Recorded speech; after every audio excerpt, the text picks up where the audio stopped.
What's up, everybody? Today I'd like to share a couple of my thoughts and perspective on what it is to be coachable.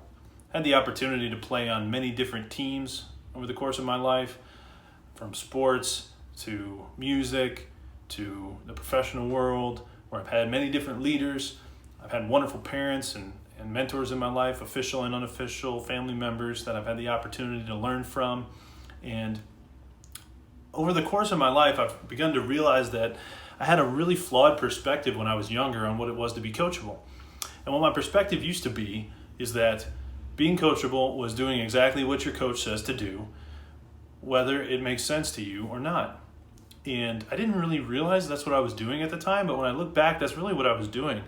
I would do things that didn't really make sense to me, just blindly, because I thought I was supposed to be coachable. And every parent, I think, wants their child to be coachable. My parents wanted me to be coachable, and I'm sure most coaches want their teams to be coachable.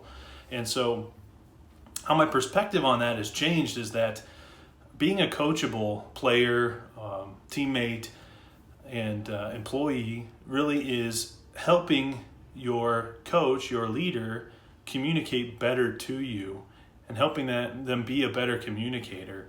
And it's really you being a better listener and understanding those times when you might not understand what your leader or coach is trying to communicate with you, and helping them understand those times, helping them rephrase things, you rephrasing things in your head using different metaphors, things that make sense to you so that you hear the message that your coach or leader or whoever wants you to hear, and not just hearing what they're saying. And conversely, when you're coaching others, it's not about that person and you telling them what you want to say. It's about them hearing what you want them to hear and hearing that message in a way that makes sense so that they understand what you're trying to communicate. And so it's really an unselfish, a very selfless way to think about coaching and being coachable. It's really giving of yourself and not saying those things you want to say, but saying things to that person in a way where it's going to benefit them and they're really going to hear the message you want them to hear.